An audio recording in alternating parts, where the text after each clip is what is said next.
우리는 오랫동안 예수님의 생애와 사역에 대한 말씀을 살폈습니다. 예수님의 생애는 극적이었고 또 그 사역은 역동적이었습니다. 그러나 그 예수님의 생애와 사역에는 마치 실과 바늘처럼 항상 그 제자들의 이야기 또한 함께합니다.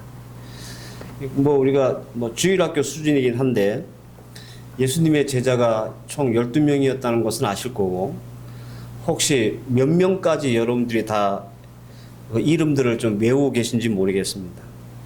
베드로는 또 워낙 유명하니까 잘 아실 거고, 그리고 여러분들 머릿속에 그 이름이라도 기억되고 있는 제자가 몇 명입니까? 사실 그 예수님의 사역과 생애는 제자들에게 집중되어 있습니다. 무슨 말이냐면 예수님의 사역의 1차 대상자가 12명의 제자였다, 그런 말입니다. 예수님의 생애와 사역에 상당한 지분을 갖고 있는 이 제자들인데도 불구하고 또 우리는 그 예수님의 제자들에 대해서 솔직히 별로 아는 게 없다. 우리가 비록 이름은 알고 있을지라도 그 어떤 제자였는지 구체적으로 얘기해 보라고 하면 이렇게 쉽게 대답하지 못한다라는 것이 우리의 현실인 것 같습니다. 그래서 앞으로 몇 주간 동안 예수님의 제자에 대한 말씀을 드릴까 합니다. 특별히 우리가 잘 알고 있는 제자들 있잖아요. 베드로, 요한, 야고보, 안드레 이런 사람들 빼고 그저 이름만 달랑 성경에 나오거나 혹은 크게 주목받지 못한 그런 제자들을 위주로 해서 예수님에 대한 제자들을 조명해 보고자 합니다. 오늘은 그 첫 번째 시간으로 도마입니다. 도마는 우리가 아예 모르는 제자는 아니에요. 이름만 달랑 나와 있는 다른 제자들에 비해서 성경에 몇몇 군데 이 도마에 대한 기록을 우리가 찾아볼 수 있습니다. 우리는 도마를 의심 많은 제자 이렇게 알고 있습니다. 과연 그럴까? 그리고 이 제자는 과연 어떤 제자일까? 그리고 도마라고 하는 이 제자를 통해서 우리는 어떤 말씀의 도전을 받아야 될까? 오늘 본문을 중심으로 해서 도마에 대한 기록을 따라가면서 제자 도마에 대한 말씀의 은혜를 나누고자 합니다. 요한복음에는요, 도마라는 이름이 나올 때마다 이런 식으로 나와요. 디두모라고 하는 도마, 이렇게 기록되어 있습니다. 요한복음 20장 24절, 12제자 중에 하나인 디두모라 하는 도마는 예수가 오실 때에 함께 있지 아니한지라. 여기서 말하는 디두모라고 하는 말은 헬라말로 쌍둥이라는 뜻이에요. 그리고 도마라고 하는 말은 히브리 말로 쌍둥이라는 뜻입니다.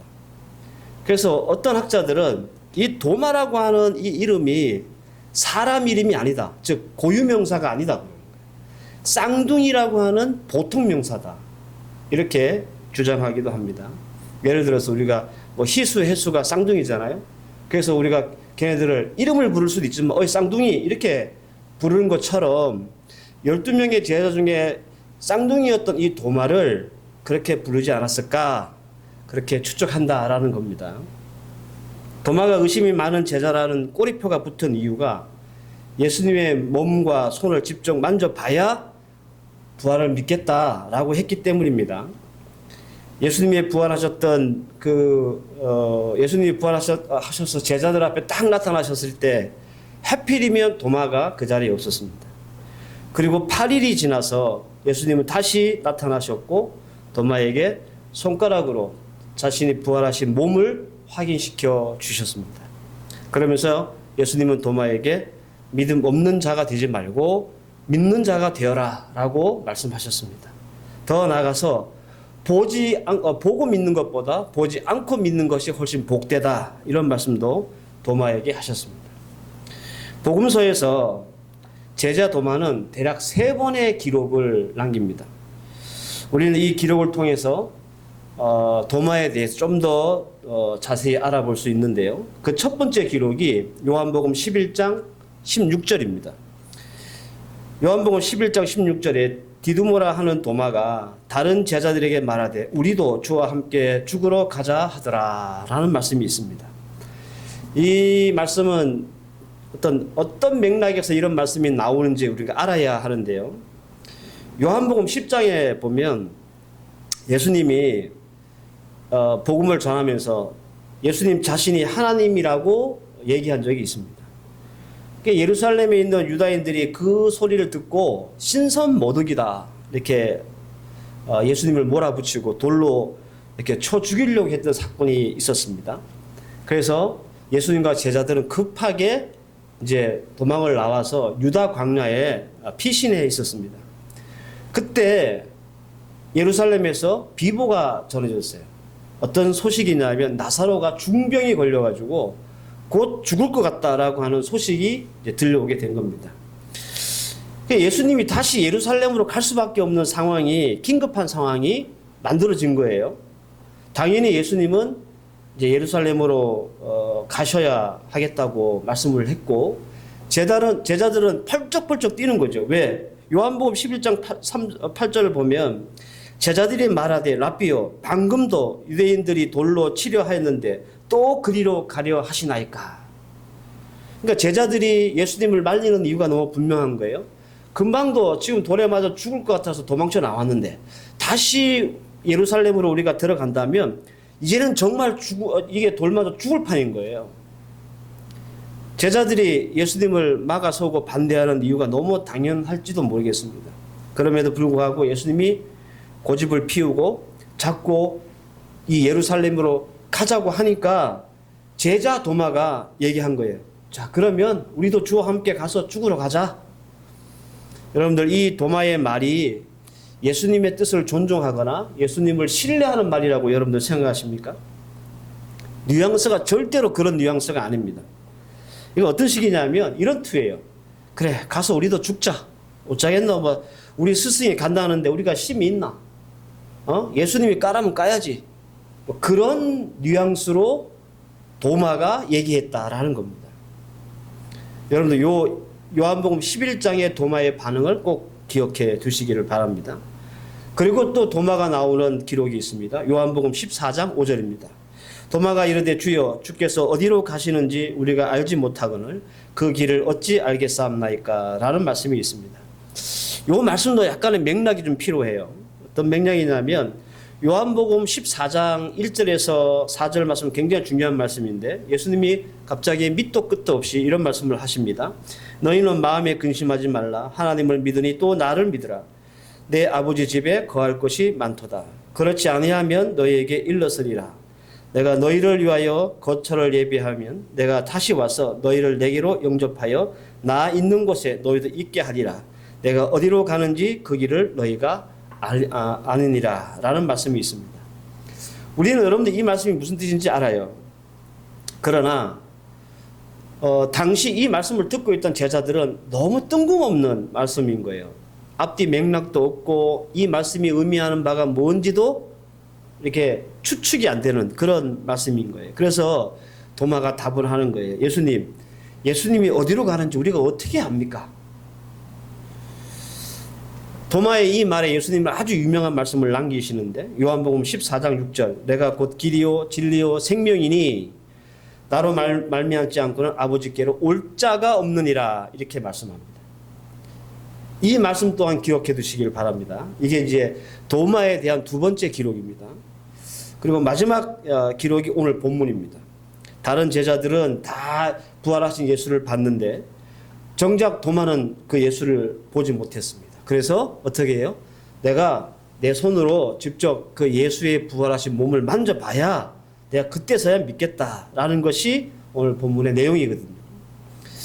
이 때문에 도마가 우리가 알고 있는 의심 많은 제자다라고 이렇게 별명, 꼬리표가 붙게 된 겁니다. 어쨌든 이 도마에 대한 세 개의 그 기록을 취합했을 때 여러분들은 도마가 과연 어떤 사람으로 보이십니까? 정말 뭐랄까요? 의심 많은 제자로 보이십니까?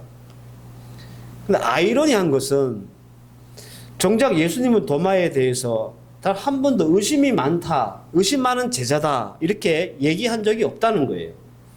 사실 의심 많은 제자, 의심 많은 도마라고 하는 것은 우리가 만들어낸 캐릭터이지 예수님의 평가는 아닙니다. 그러니까 여러분들 도마가 살아있었으면 아마 굉장히 억울했을 거예요. 예수님은 그렇게 얘기한 적이 없는데 자신이 어느새 의심 많은 제자로 그렇게 낙인이 찍혀 있는 거잖아요. 그럼 여러분들 도마가 어떤 제자였을까? 도마는 의심이 많은 제자가 아니고요. 현실주의자입니다. 현실주의자. 앞서 제가 그 도마가 기록된 세 번의 기록을 제가 말씀을 드렸는데 첫 번째 기록, 요한복음 11장에 나오는 기록. 우리가 주와 함께 죽으러 가자. 그 기록 말입니다. 여러분들 이건 어떤 의미로 우리가 받아들여야 되냐면 현실적으로 예수님의 뜻을 꺾지 못한다는 것을 도마는 알았던 거예요. 아무리 제자들이 안 됩니다. 거기 가면 돌 맞아 죽습니다. 얘기를 해도 예수님은 현실적으로 예루살렘으로 다시 가실 뿐이라는 것을 도마는 알았어요. 그래서 그 뜻을 꺾지 못하기 때문에 가자. 예수님이 안 가실 뿐이 아니야. 가자. 이런 의미라는 거예요. 두 번째 기록이 있죠. 도마는 정말 예수님이 무슨 말을 하는지 몰랐어요. 그래서 솔직히 얘기하는 거예요. 예수님이 하시는 말씀이 무슨 뜻인지 모르겠습니다. 예수님이 어디로 가시는지 우리가 어떻게 압니까? 이렇게 솔직하게 얘기한 거예요. 다른 제자들은 모르면서 아는 척하고 그렇게 듣고 있었던 거죠. 근데 도마는 그렇게 할 수가 없었어요. 왜? 현실적으로 정말 모르겠으니까. 예수님이 지금 무슨 말씀을 하고 있는지 모르겠으니까 도마는 예수님께 현실적으로 얘기한 거예요. 예수님이 어디로 가는지 난 모르겠습니다.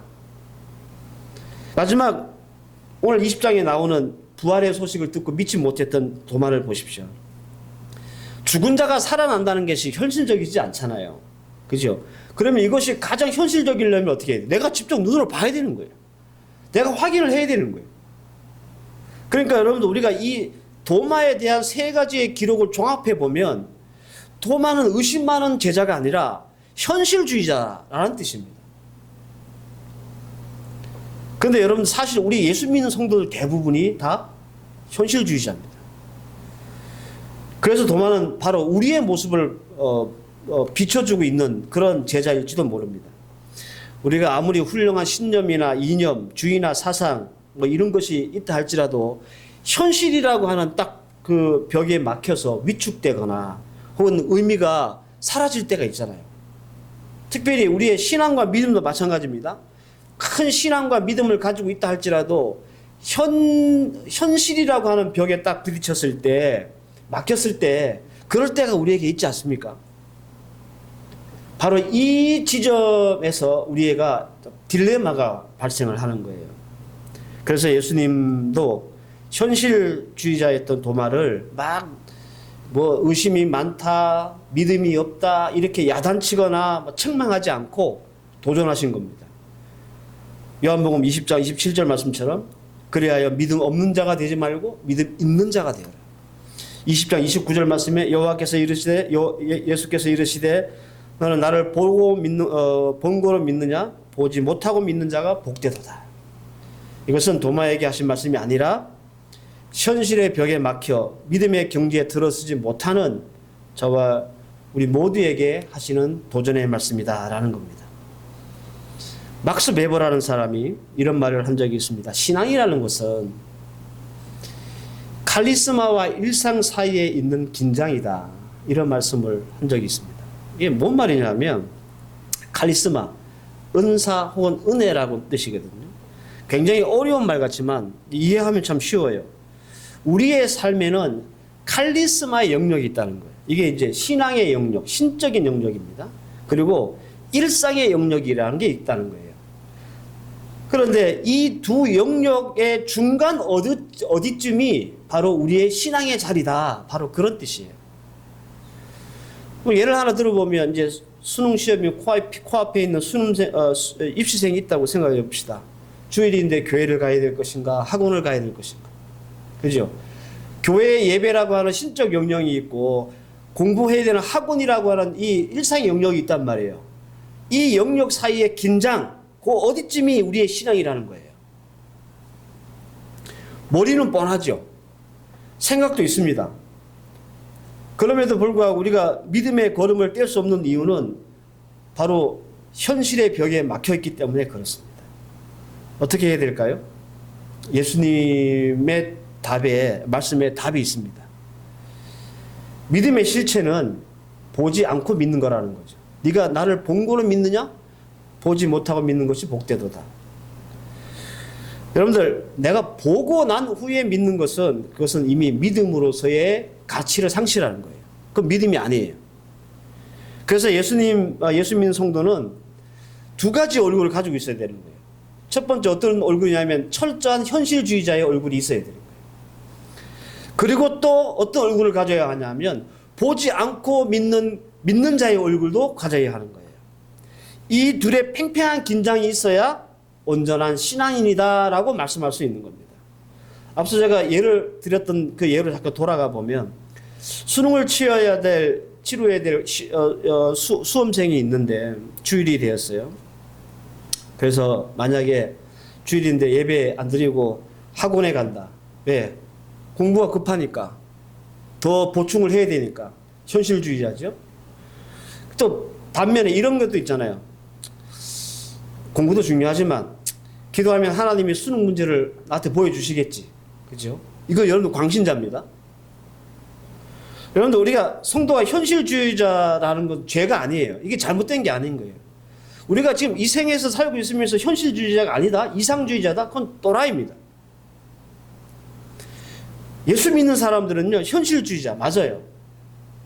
그래서 예수님도 현실주의자였던 도마를 탓하지 않는 거예요.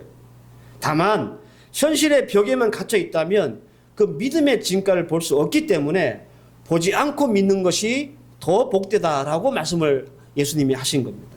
그렇다면, 우리 예수 믿는 현실주의자들은 어떻게 그 현실의 벽을 넘어서 믿음의 경지에 설 수 있을까? 이게 답이겠죠. 또 예수님의 이 도마를 통해서 우리에게 도전하고 싶은 것도 바로 이 포인트입니다. 뭘까요? 말씀입니다. 말씀. 도마가 현실에만 머물러 있었던 이유가 뭐냐면 도마의 가슴 속에 하나님의 말씀이, 예수님의 말씀이 없었기 때문에 그렇습니다. 마태복음 16장 21절에 보면 이때로부터 예수 그리스도께서 자기가 예루살렘에 올라가 장로들과 대제사장들과 서기관들에게 많은 고난을 받고 죽임을 당하고 제3일에 살아나야 할 것을 제자들에게 비로소 나타나니라 이렇게 말씀합니다. 이 말씀이 마가복음 8장에도 나오고 누가복음 9장에도 나와요. 비로소 나타내시니라는 말은 그 전에는 비유로 혹은 간접적으로 슬금슬금 예수님이 죽으셨다가 다시 살아나시고 이 말씀을 하셨다면 비로소 나타내심에라는 말씀은 예수님이 딱 정색을 하고 분명하게 내가 고난받을 것이고 죽을 것이고 3일 만에 다시 부활할 거라는 사실을 아주 정색을 하며 분명하게 말씀하셨다는 뜻이에요. 그런데 이렇게 정색을 하고 분명하게 말씀하신 적이 무려 3번이나 있습니다. 3번이나.